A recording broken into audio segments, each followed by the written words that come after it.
It was chaos, it was fear, it was the uncertainty of it all. Uh, no one knew what was going to happen next.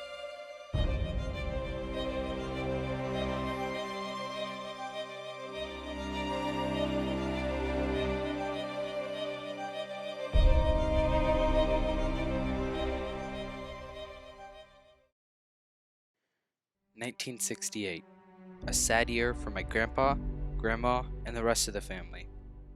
My grandfather, Douglas Johnson, was drafted in the Vietnam War.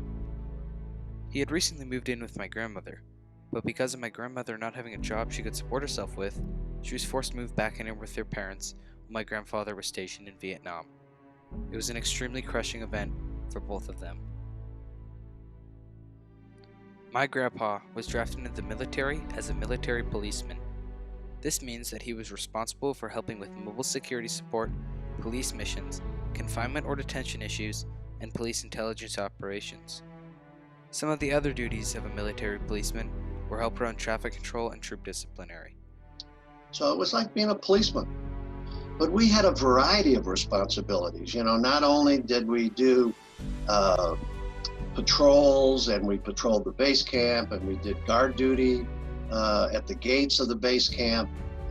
Primary role might be working with a convoy. The military police were responsible to pull security for those. And then we also worked with the local Vietnamese police. We would go out into the hamlets and check IDs and make sure that these were truly civilians. They weren't Viet Cong soldiers trying to be civilians during the day.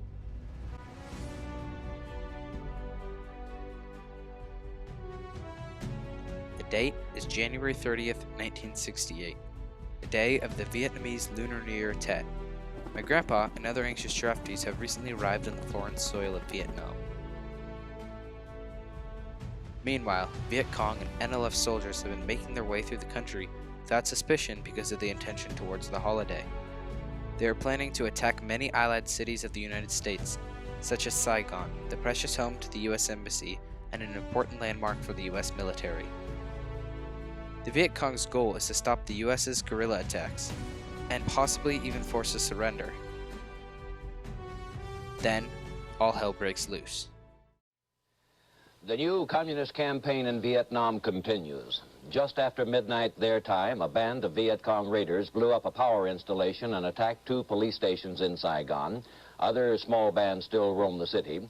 The Viet Cong are reported to be in complete control of a militant Buddhist headquarters less than a mile from the center of town. When United States citizens saw the attacks of the Tet Offensive, they grew scared, and with that came hundreds of anti-war protests. My grandpa, a military policeman, had to serve as an emergency infantry to help fight in the front lines, going beyond his normal duties. No one knows it right now, but the Tet Offensive will soon be considered one of the biggest turning points of the Vietnam War. It will influence thousands of Americans and soldiers. It will cause chaos both in Vietnam and America.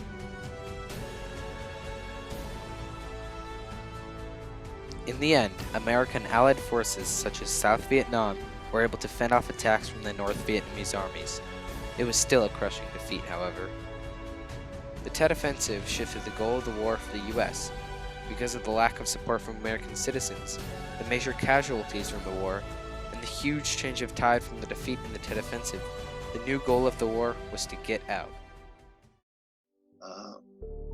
We really showed the world, certainly each other, what we were capable of doing. We fought off the attacks. The Vietnam War, a tale of bravery and heroism, a story of sadness, hope, and uncertainty. The Tet Offensive was the peak of all that.